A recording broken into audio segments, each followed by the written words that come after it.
Você sabe o que é síndrome da alienação parental? Esse é o nome dado ao comportamento do pai ou da mãe responsável pela guarda do filho, que acaba por afastar a criança do ex-companheiro. Esse é o tema do Diálogos e hoje a entrevistada é a psicóloga Roberta Mendes. Roberta, existe alguma forma de identificar se é a criança que quer se afastar ou se quem tem a guarda é o responsável por esse tipo de comportamento?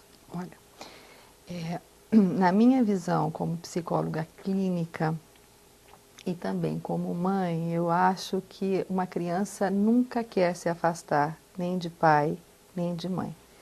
Criança precisa de pai e mãe para a estruturação da personalidade dela e principalmente para seguir um desenvolvimento emocional, psicológico e de personalidade sadio, né? Então ela precisa desses dois modelos. Criança é fruto de pai e mãe e essa necessidade a gente tem que respeitar. Como que é o tratamento, tanto no caso dos pais como dos filhos? Olha, o tratamento clínico da alienação parental, ele é o tratamento de qualquer criança em processo de terapia. É feita uma entrevista com os pais e essa criança segue em terapia, em processo de psicoterapia com orientação de pais. O que diferencia, na minha opinião, você atender um caso de uma criança que está passando por esse processo de alienação parental, é você ter a perspicácia e você ter a capacidade de tentar trazer para o processo de orientação pai e mãe. Ah, mas eles não estão separados, eles não brigaram, como é que você vai botar as duas pessoas na mesma sala? Muitas vezes você não vai colocar na mesma sala, mas você tem que ouvir os dois lados. Isso é importante para que a verdade seja vista dos dois lados e para que você possa, no consultório, funcionar como um conciliador. O psicólogo e o processo de terapia, ele não pode acontecer como mais um estímulo que reforce a disputa pela criança, que reforce a briga. Então, o psicólogo, no meu ver, ele não pode funcionar como aliado de um dos lados para que dê conta de beneficiar um ou outro em detrimento da criança. A visão do psicólogo que trabalha com isso tem que ser uma visão ampla de enxergar a criança na sua totalidade, na sua necessidade de pai e mãe. E agora, a segunda parte da entrevista da advogada Fernanda Vila Gonzalez. Ela fala sobre o novo projeto de lei que tramita no Congresso. O que propõe o atual projeto de lei? O atual projeto, ele traz uma norma específica, então, para alienação parental. Então, ele propõe lá uma lei que vai tratar especificamente desse assunto. E além de manter, lógico, as punições que já existem hoje, ele traz especialmente a realização de um estudo psicossocial mais específico para essas situações de alienação parental. Como ocorre o julgamento?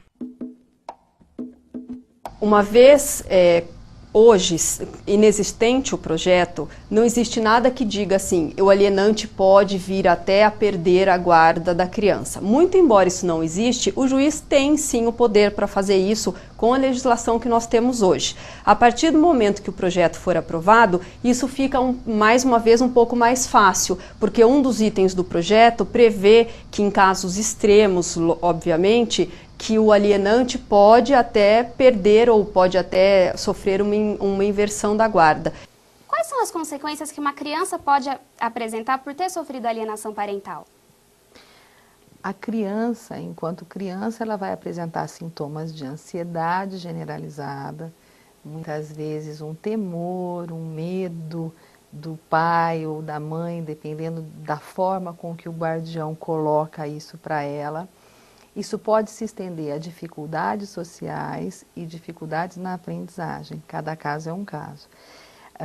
No futuro, essa criança, e isso, a minha experiência em consultório tem mostrado isso, o adulto que sofre esse tipo de situação de pressão, onde ele tem que escolher né, para amar, e é ensinado a odiar o outro, tem grandes dificuldades relacionais. Então, é uma criança, vai ser um adulto que terá dificuldades afetivas, de alguma forma, medo de relacionamentos vinculados ao afeto, né? E fora os sintomas de ansiedade, os possíveis sintomas de depressão. E como que essas crianças podem ser ajudadas? Olha, antes que eles cheguem no consultório, eu acho que eles devem ser ajudados através da informação de que existe esse processo tem nome e deve ser evitado em benefício da criança, né? Pelo bom senso. Quando chega num consultório, eu acho que necessariamente a gente tem que passar essa informação do quanto é destrutivo para a criança esse processo e o processo da própria psicoterapia, né? Eu acho que nós estudamos e trabalhamos para o bem-estar da criança, né? Do futuro adulto. Então, eu penso que o processo da terapia também se faz necessário, mas previamente, fora de consultório, é a informação. E a informação do quanto isso é penoso para a criança, para o seu desenvolvimento. Confira agora algumas dicas de sites, livros e documentários sobre o assunto com a repórter Juliana Evers. Para saber mais sobre a alienação parental, assista ao documentário A Morte Inventada, de Alan Minas. O cineasta é um pai que passa por este problema e resolveu reunir depoimentos de pais e filhos que também sofrem a alienação parental.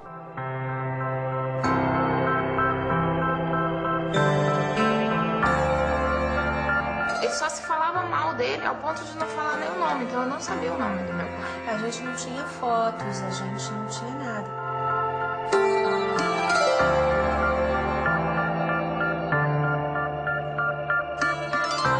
Parecia que eu tinha que ter uma certa cumplicidade com a minha mãe. E se eu achasse legal sair com meu pai, era como se eu estivesse traindo a minha mãe, sabe? Para quem prefere a leitura, a APASE, Associação de Pais e Mães Separados, lançou o livro Síndrome da Alienação Parental e a Tirania do Guardião, da editora Equilíbrio. O livro reúne vários autores e tem como objetivo esclarecer a alienação aos pais e profissionais, como advogados, psicólogos e assistentes sociais. Você também pode encontrar mais informações no site www.alienaçãoparental.com.br e no site da APASE, www.apase.org.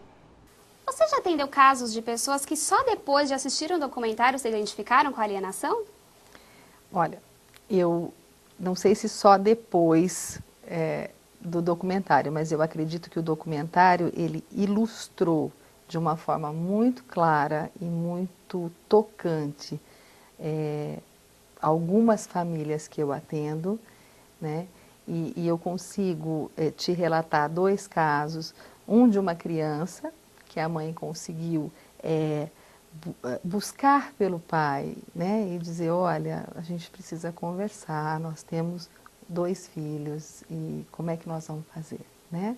Ela se deu conta, ela passou por um processo perceptivo na compreensão de que ela não devia fazer aquilo que ela estava fazendo, né? E eu tenho um caso de um pai que sofria isso, né, com a ex-mulher, mas ao assistir o filme ele diz, Roberta, eu percebo que a minha mãe fez isso comigo e eu só percebi isso depois que eu assisti o documentário. Então,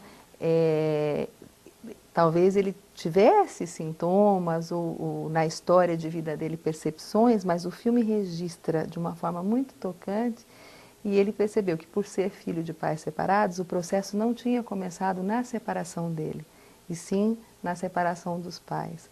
Então eu acho que o filme realmente toca o coração das pessoas que vivem com isso, e os profissionais que assistem também. Então, sim, já tive alguns casos, sim.